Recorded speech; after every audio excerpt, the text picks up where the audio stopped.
Hello મિત્રો, કેમ છો? હું છું આપનો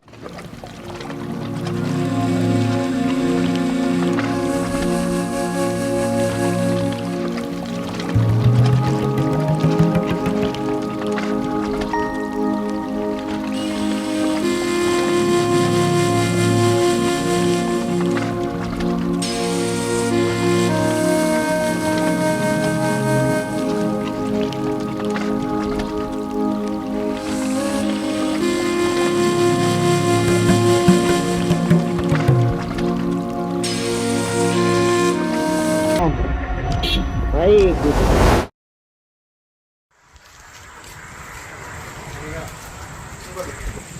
છો હે કેમ છો? સંભળાતું નથી? ઓય હા, શું નામ તમારું? મહેશ મહેશભાઈ. પરિવારમાં કોણ કોણ છે? હે પરિવારમાં કોણ કોણ છે? કોઈ નહીં, તમારા પરિવારમાં કોઈ નથી? કોઈ નથી. તો અમારી જોડે આવવું છે તમારે? એકલો જ. તો મારી જોડે આવવું છે? હે મારી સાથે આવવું છે? ઓ હા, ઓ કયા ગામના મૂળ તમે? કોઈ નહીં. સરવાળના જ છો તમે? તો આ પરિસ્થિતિ કેમ છે અત્યારે તમારી? હે આવું કેમ છે અત્યારે? અહીંયા ઊંઘવાનું કારણ શું? કોઈ નહીં. કોઈ નથી એમ ને? ગુજરી ગયું. કોણ ગુજરી ગયું? માં હા બાપ હા ભાઈ ગુજરી. હા, લાવ બેઠા થાવ, મારી જોડે આવો. હેડો ઉભો થા. ઉભા થાવ, બેઠા થાવ. ઉભો થા. આમ હા, શું ઉભો થઈ જા. ઉભો થઈ જા. બેસો બેસો બેસો. ઉભો થઈ જા. બસ ચલાઈ છે ને? આમ હા ચલાઈ છે ને? હે ચલાઈ છે, ચલાઈ છે. બસ બસ મિત્રો, આપણે અત્યારે હારીજ તાલુકાનું સરવાલ ગામ છે અને સરવાલ ગામનો એક મેસેજ, શું નામ તમારું? ચંદુભાઈ. ચંદુભાઈ દ્વારા એક મેસેજ મળેલો કે આ એક મહેશભાઈ કરીને છે અને એ સાંભળે છે બહુ ઓછું અને સાધારણ જેને કહી શકાય કે થોડુંક મંદ બુદ્ધિનું બાળક હોય એ પ્રમાણે એમની એક અશક્તિ જે છે એ છે અને એકલા જ છે. એમના મમ્મી બેસો બેસો એમના મમ્મી પપ્પા ભાઈ કે એમનો પરિવાર કે એમનું જે કંઈ કુટુંબ હતું એ સમસ્ત કુટુંબ દેવલોક પામ્યું છે અને આજે આપણે હારીજ તાલુકાના સરવાલ ગામે એમને આપણે અહીંયા લેવા માટે આવ્યા છીએ અને આ દાદા દ્વારા અમને જે મેસેજ મળેલો. દાદા, આ તમે કેટલા વખતથી અમને ઓળખો છો? કાયમથી ઓળખી અમે તો. વર્ષોથી ઓળખો છો? વર્ષોથી. અને એમના પરિવારમાં કોણ કોણ હતું? એમના પરિવારમાં એની મમ્મી હતી એક, હા એનો પપ્પો હતો હા અને એક ભાઈ હતો મોટો. હા તે આ ત્રણે વખત થઈ ગયા. હા, કેટલો વખત થયો એમને? એમને છોકરો મરી ગયો તો હમણાં 6 મહિના જેવું થયું. હા, એમના ભાઈ. હા હા બે અઢી મહિના જેવું. ના? છોકરા 2 અઢી મહિના. હા, 2 અઢી મહિના જેવું. 3 મહિના જેવું થયું. હાલે હા હમ. અને મારી કરતો એનો પપ્પો તો 20 વર્ષ જેવું થયું. એના પપ્પાને મારે તો પછી એની મમ્મીને 5 વર્ષ જેવું થયું. એની મમ્મીને 5 વર્ષ થયા છે.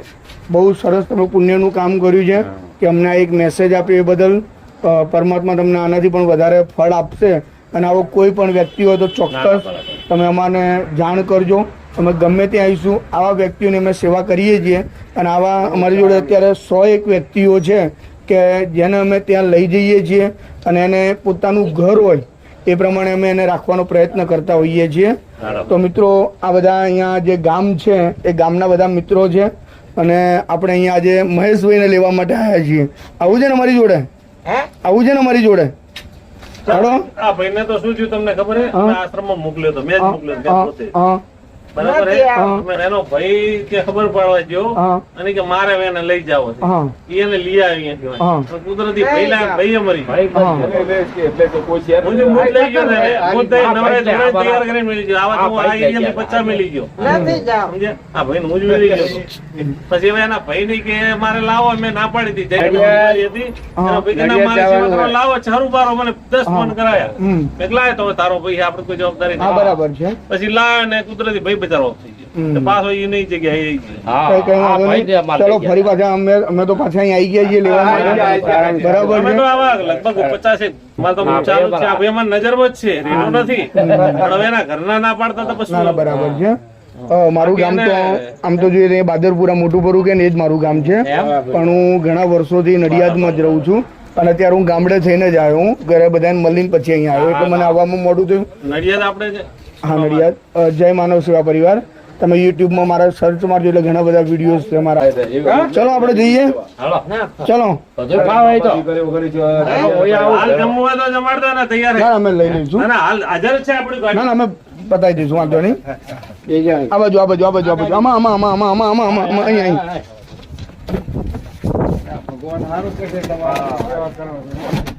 તમારો બેસી. સારું પડશે પોતાના હોય તો નથી કરતા નથી હા પોતાના છોકરો હોય તો નથી કરતા આવજો કહી દો બધાને આવજે હો માઈ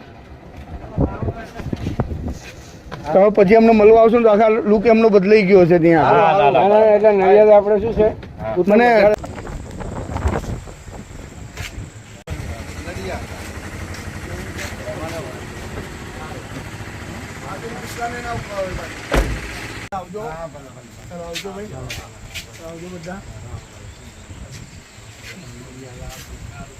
ચલો ભાઈ મહેશભાઈ મજા આવે છે ને બસ તાર જલસા કરો તાર આ મહેશભાઈ છે અને મહેશભાઈ હારીજની જોડે આવેલું સરવાલ ગામ છે એ ગામની અંદર એમનો સમસ્ત પરિવાર દ્વારા અને પરિવાર સાથે એ રહેતા હતા અને અત્યારે એમનો પરિવારની અંદર કોઈ જ નથી એમનો ભાઈ હતો હમણાં 2.5-3 મહિના પહેલા એક્સપાયર થઈ ગયો એમની જે દેખરેખ રાખતો હતો એમના માતા પિતા હતા એ પણ એક્સપાયર થઈ ગયા છે અને અત્યારે એ જે જગ્યા પર રહેતા હતા એ સરવાલ ગામ જે છે એ ગામ હાઈવે પરનું એક ગામ છે જે હારીજથી આપણે રાધનપુર તરફ જઈએ તે વચ્ચે સરવાલ ગામ આવે છે ત્યાં આગળ એક નાનકડું બસ સ્ટેન્ડ હતું અને બસ સ્ટેન્ડની અંદર એ સૂઈ રહેતા હતા અને કોઈએ આડોશી પાડોશીએ કદાચ કોઈ એમને ખાટલો પણ આપેલો છે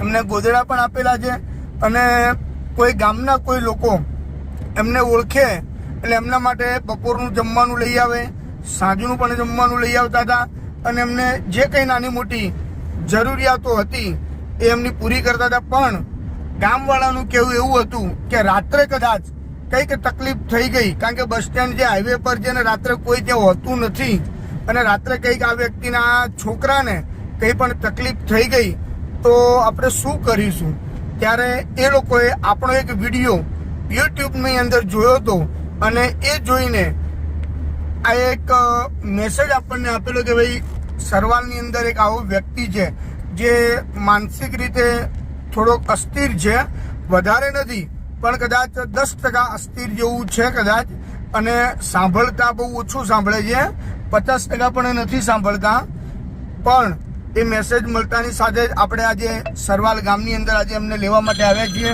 અને અત્યારે બહુ જ આનંદમાં છે અને અત્યારે આપણે એમને નડિયાદ લઈ જઈ રહ્યા છીએ નડિયાદ આવવું છે ને તમારે બસ તાર